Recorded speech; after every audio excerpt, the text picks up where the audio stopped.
Dr. Lynn Wells is all about, is actually taking, you know, violence, because he's a military guy, many years, both in the military itself, U.S. Naval grad, right?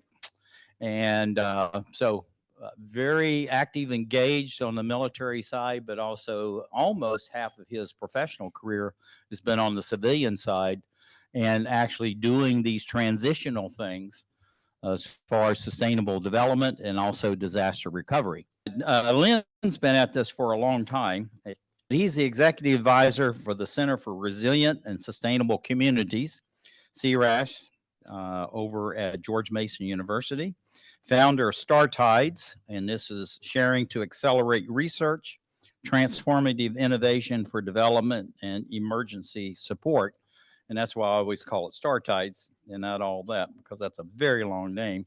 But also, too, he has another center that he's responsible for. Actually, he's the founder of it and chairs it: Command, Control, Communications, Computing, Cyber, 5 Cs, and Intelligence. And I think that really sums up in the last word, intelligence. I'm going to leave that with you because he exemplifies that. He's global, and he's this fusion to get these swords into plowshares. Lynn Wells, glad to have you. Actually, I'm chair of the advisory board for the C5I Center. I don't run it, but thanks for the promotion. So what I'd like to talk about today is looking at building resilient capacity through partnerships. On behalf of StarTide, which is a global knowledge sharing network, the C-RASC, Center for Resilient and Sustainable Communities, other parts of George Mason, and lots of friends in many, many places, including Emerald Planet, and for which I thank Sam. So one of the first questions is just what do you mean by resilience? So resilience is defined essentially as coping capacity plus adaptability. And NIST, the National Institute for Standards and Technology, basically defines this as ability to anticipate, withstand, recover, and adapt. And so you have some sort of a disruption, you degrade, you withstand, you begin to recover. But the key point is when you wind up at the end, you don't want to bounce back to where you were beforehand. You want to leverage the stresses and shocks to make yourself stronger than you were before. And that's the adaptation part. And so the idea is don't bounce back. Be prepared to bounce forward better. I just came from a really interesting project out in the Pacific called PICARD, which was Pacific Islands Climate Adaptation Research and Development. And one of the speakers there was Senator Kabua from the Marshall Islands. And her point in this resilience is you've got to combine the resilience planning with serious collaborative science. This is not just thinking about adapting, it's the serious science that underpins all of this. So as we've worked on this for the past several years, we've developed a series of core principles. And the first of these is listening, learning, and lasting. The second is trusted partners. The third, nothing about us without us. The listening, learning, and lasting basically says, when you start a project, shut up and listen. Try to understand what the people are telling you that they want or need or whatever, and don't go in there with, hey, I got the answer. The listening is while you teach, hopefully you learn something.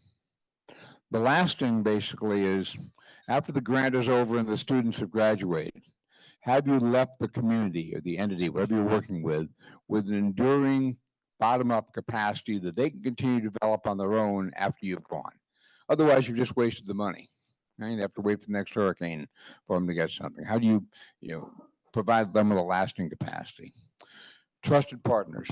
We've been working for the past several years in Native American reservations, Native American communities on digital opportunities. So I can walk into a tribal council anywhere in the United States, be another old white guy come to lie to us. Okay? Now, how do you find the people who are in the community, who are trusted by the community, who can carry the message from those of us who are outside the community and get it into something that the community can work with? There's nothing about it without us. Everything has got to be co-developed. Okay? Again, it does no good whatsoever for you to develop the best plan in the whole wide world, slap it down to the desk and say, here it is. If they have not co-developed it with you, they will not buy into it and execute it. And then recognize that just if you're going to have this long-term sustainability, the lasting, there's got to be a revenue stream. And so as you're planning the grant, think through, all right, where does the follow-on money going to come from? And ideally, you want it to come from some kind of commercial ventures. You don't want to be dependent forever on philanthropy or government grants. So how can you build that capacity within the community? As we were looking at the Native American communities, the basis for this originally was the fact that there was at one point $44 billion in broadband money floating around the United States. It was a lot of money to develop broadband, rural and otherwise. But part of the problem was that the Native American communities weren't getting very much of it. So as we thought about this, we sort of tried to work with the design thinking model that Stanford uses, but explore the opportunities. Once again, shut up and listen. What do they need? And it soon became evident that if you're in a reservation that's along I-5 with a fiber running through the reservation in the casino, you have a totally different problem than if you're out in the Mountain Valley in Western Virginia or Western Arizona, you need 25-mile microwave shot to get in the RF into the valley. So again, opportunity is not opportunity is not opportunity. How do you figure out what the opportunities are? Okay, once you figure out what those are, where do you get the resources? And I say there's lots of money floating around out there. In fact, there's so much money from a contractor's point of view, it's a shark feeding frenzy in chum-filled waters. But the tribes don't know how to get it. Some of it is FCC money, some of it is Department of Agriculture money, some of it's California state money, some of it's philanthropic money. They all have different grant proposals, they have different application processes, they have different timelines. So what we try to do is become a repository of trusted information where the tribe should go to understand how to get this and what some of the opportunities meant. Then you get to governance. Is this going to be governed by tribal law? It's going to be governed by federal regulation. It's going to be governed by state law, philanthropic guidance. At that point, you decide your management team. Only then do you get to the technology. And the problem is, in so many of these projects, people start off saying, hey, I got 100 megasymmetric by my system. That's not the answer. You need to find out where it is, where the money, how do you govern it. And then the last really important piece often gets forgotten. Once you have the laptop on the kitchen table, how do you keep it from being turned into an inert mass of silicon and plastic in 6 months because nobody has to do no one knows how to do the patches? So we tried to build a cadre of teens and tweens in the community who would be, if you will, the tech advocates for their families and help them keep the systems up to date. So it was kind of the model we used. Remember, people always top technology. Sociology always tops technology. Think end to end and work across, coordinate, synchronize, integrate across silos. Right? How do you get the comms people to talk to the power people? And if you're going to have stable communications, that's great. But if you don't have stable power, you're never going to get there. And too often they're done in completely different ways. If the roads are going to flood and if you're going to have a hurricane, you got to replace the power lines. If you can't get up the roads with the cherry pickers, you're not going to be able to fix the lines. So how do you plan this? Let me talk about a couple of projects we've been working on. Appalachia, Puerto Rico, Native American communities, and a little bit of Pacific Islands. I'll start with Appalachia, which actually was a failure. We started off working in McDowell County, which was the poorest, George Mason students, poorest county in West Virginia. And candidly, we never, though we did everything that the county was asking us to do, we never developed trusted partners that you needed to have to continue the progress. So we were a bunch of outsiders who were doing things. It was okay, we did it, but never had the enduring capacity built. So in Native American communities, I mentioned the process. We started off with something called a Tribal Resource Center. And this was an online center where it'd be a knowledge repository of grants, experiences of the tribes that had, videos to show how to install fiber and how to splice fiber and how to install cell towers and things like that. And one of the things we learned is that the pedagogy and andragogy of teaching this internet type stuff to the tribes is totally different than what works in an Eastern university. You know, Prof can get up there and talk for hours about design thinking and so on and so forth. What the tribes needed was 10-minute videos. This is what the internet can do for you. This is what distance learning means. This is what telemedicine is all about. So we developed 25 categories of resources, 250 vetted articles about things that apply to the tribes, 40 videos, 20 of these getting start videos. But the key piece was this tribal boot camps. So we had the online repository. One of the people in the group, Matt Rantanen, was a very distinguished, very well-respected Native American who handled digital in Southern California. And he would invite representatives from tribes out to his ranch and spend about a week actually teaching them hands-on how to do these things, splice, set up, measure. And we've done 11 of these now. And then to get to the continuity, in the process of setting up a tribal broadband academy, which will be run by a Native American 501c3. So you have the online, you've got the boot camps, and now you have an enduring source of continuing knowledge. So that's kind of the tripartite model and a large network of partners. Puerto Rico, between 2024 and 2035, there's approximately $6-7 billion programmed to go into Puerto Rico. At this point, there is no capacity in the archipelago to handle that much money. The government cannot write the grant proposals. The money never stays in the island. And so at the end, you have not built that enduring capacity at the community level. And so it's one of the things we're trying to do is how do you get the local participation? How do you coordinate? How do you get the public-private partnerships, focus on people, technology, and then experiment? And this is the graphic of the same thing I just talked about for the tribes. Some sort of a workforce hub online. In this case, we were looking at building a climate resilient workforce, having some sort of a hands-on boot camp type training, leading to a climate-ready workforce academy to sustain it. So that's sort of the project we're trying to, one of the projects we're trying to do in Puerto Rico. So for the Pacific Islands, I mentioned Picard. Picard was really striking. In part, one of the points that Senator Kabua made, we have thought ourselves, we, Melanesia, Micronesia, Polynesia, have thought ourselves as small island states trying to protect our territory. In fact, we are, if you add up the exclusive economic zones for all of our states, our land area is larger than China. We are not small island states. We are large Pacific Ocean nations and with the caretakers of the Pacific. And they've really changed quite a bit, their whole attitude. In fact, the Marshalls, highest point in the Marshalls is 8 feet. The Marshalls, the third largest flag of convenience country in the world. After Panama and Liberia, there are more ships registered in the Marshalls than there are anywhere else.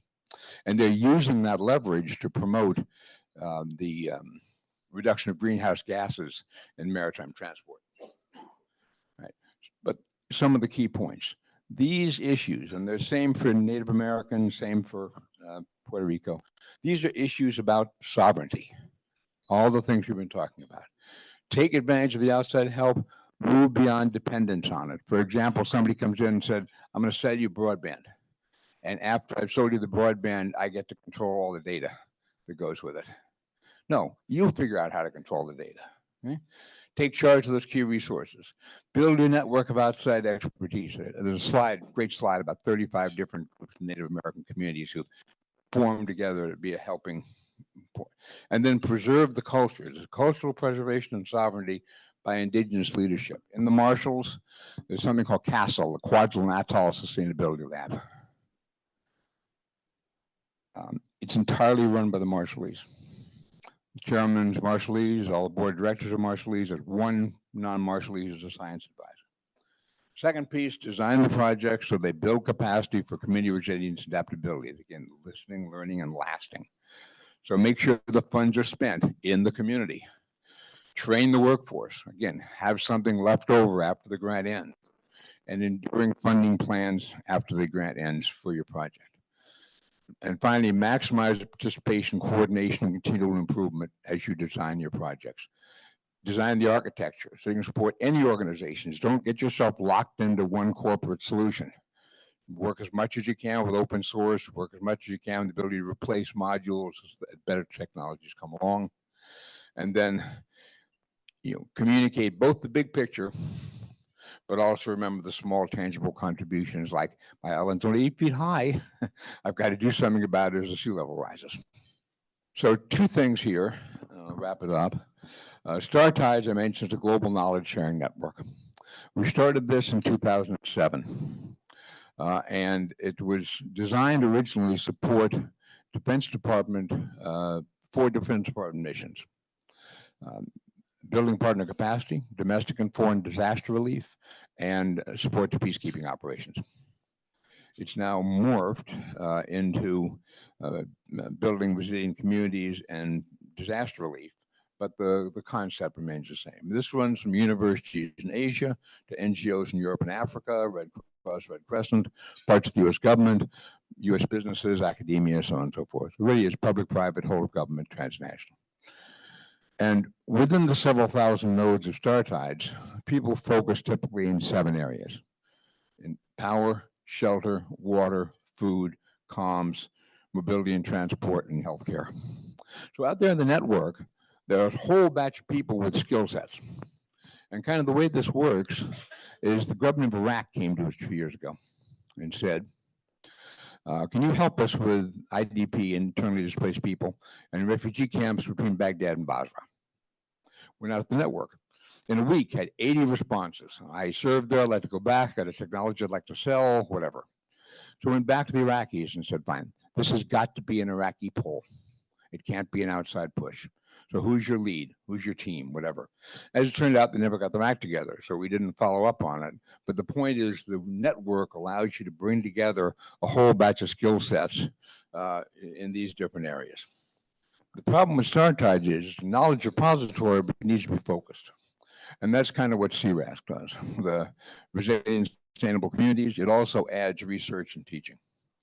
We're trying to partner with communities. We want to engage stakeholders, develop community-based solutions, transdisciplinary research, multi-scale frameworks, support generation and execution of plans. But again, promote entrepreneurship and business development, reduce pressures for migration and marginalization. One of the origins of the project was, what are the security implications of the replacement of labor by AI and automation between now and 2030? Okay? They started this in 2019. And so this won a university-wide competition. And so for countries like Germany, Japan, South Korea, good deal, aging, declining workforce. What does it mean for regions like Mideast, North Africa, Sub-Saharan Africa, South Asia, if there are tens of millions of young people with no entry-level jobs, youth bulges? We've already seen the million refugees almost overwhelm the European political system in 2015. This potentially is many times more than that, especially when driven by climate change. So what are the security implications of this? How do you reduce the pressures for migration and marginalization? And the observation was lots of times nationwide projects are too large, family-based projects are too small, but in communities you typically have common concepts of justice and fairness, often common languages. So could you work better by focusing on the communities? And again, critical infrastructures. Key elements, say, listening, learning, lasting, trusted partners, nothing about us without us. Things we've done, I mentioned the Native American, Puerto Rico, Kwajalein. There's a Japan StarTides network. We work some with the USAID. And every year we have an annual capabilities demonstration, which Sam has been a great supporter of for many years. Next year it will be April 13th to 15th at Mason, Arlington. But then the following Wednesday and Thursday will be in Pentagon Center Court. And we've managed to work a collaboration so that the StarTides NGO part comes to Mason, and the Tides, which is still the DoD program, is done in Pentagon Center Court. So it's a nice mix. So I would just like to say we're absolutely thrilled. I'm absolutely thrilled to be here with Rotary. And I think you just look looking at service above self, but also the 4 points. I mean, is it the truth? Is it fair? Will it build goodwill and better friendships? Will be beneficial? Is kind of exactly what we've tried to do in all of these programs. And the Golden Triangle from La Jolla, Rotary programs in Afghanistan were enormous impact on all of us, and the tragedy of what happened there is still with us. From Amman, Jordan to Tokyo, the Rotary people have been very influential in our thinking. And Shelter Box, which is your shelter, has been an integral part of almost every year's demonstration. So thank you. If I can answer any questions, I would love to. And I say I've really appreciate the opportunity to be here with you today. Thank you for your presentation. As many of my fellow Rotarians know, I've been involved with Peace Corps for a long time, worked with in the staff level, and have worked with a number of projects to do exactly what you're talking about. And we have the same model, Peace Corps, but we have found that there's a lot of elements to that model that need input and enrichment. And I'm wondering, to what extent have you had any collaboration with the United States Peace Corps? When I was still in DOD at National Defense University up through about 2014, we worked quite closely with USAID and to a lesser extent with the Peace Corps. I must admit, since I've been at George Mason since 2016, we have not worked with the Peace Corps, but that's a good reminder that I should go back out and try to reinvigorate those ties. Thank you. I will touch base with some of the Peace Corps people and remind them of this opportunity, and hopefully we'll get in touch with you. Thank you. That sounds great. Thank you very much. Also, Alara, I'm so glad to see you here. We really appreciated your support. Thank you, sir. Thank you very much. So you spoke about regular financing, perpetual financing. How are you perpetually financed? Is it through the university, or do you all actually have a sustainable private consulting that you do to help finance your projects or your philanthropic building? Outstanding question. When we were in DOD, that was easy because we had government funding. Since I moved to George Mason, we've largely been funded by projects that, NSF grants and things like that we've been participating in. That's not a long-term sustainable solution. So in fact, our advisory board this summer is looking at a business model to see whether this would operate better as a 501c3 or whether it'd be better to set it up as a for-profit somehow. Or the question with the for-profit is, how can you maintain the, altruistic elements of it? Thank you for ending up your speech with the motto, service above self, and also the 4-way test. And I know you understand this because you have had some cooperative relationships. So how can Rotary work closer with what you're doing, and you can work closer with us? Because Rotary now is getting to the point where we want to really leverage long-term projects and larger projects than we have been doing in the past. So anyway, how can we more closely collaborate? Sam, thank you. I would love to do that. Some years ago, when I was still with DOD, we actually went out to somewhere in the Midwest as the national headquarters for Rotary. Is that right? Yeah, we went out to Chicago and spoke with you about Star Tides. And at that point, Star Tides was still a DOD program, and Rotary felt it was too closely affiliated with the government to, now that we've been sort of split off, if you will, from George Mason, perhaps to be other opportunities, and I'd love to talk more about them. Real quick question. How long have you been, as your organization, been affiliated with George Mason University, and are you connected with their law school? The question is, how long have I been affiliated with Mason? I left the Defense Department in 2014 and started Mason in 2016. So I've been over there since then. Before that, I'd been part of the advisory group of the C5I Center, so probably loosely affiliated to about 2010, but mainly since 2016. I'm part of something called the National Security Institute at the law school, and so with Jamil Jafar And that's my affiliation with the law school. Plus, we've done a couple of research projects with them. For those of you who haven't seen Mason recently, Mason is now the largest public university in Virginia, 40,000 students, fastest growing university. And in particular, there are 3 campuses. There's one in Fairfax, there's one in Arlington, there's one in Prince William County. And the engineering school in the past had been primarily in Fairfax. But during COVID, the government in Richmond put about $250 million into Mason and also into Virginia Tech to develop a world-class college of engineering and computing. And the strategic rationale was Silicon Valley has succeeded because world-class academics in a close proximity to innovative business and alumni networks with deep pockets. What the decision here was from Governor Richmond to build that world-class academics here, tie it to the Dulles Tech corridor. You've always got alumni networks, but you also have proximity to government, which Silicon Valley can't match. So anyway, take a look at Mason. It's really changing a lot, and I think you might find it interesting. Thank you for being a graduate. Thank you very much, Dr. Wells. Much appreciated. We have a tradition in this club, Dr. Wells, of providing a tree.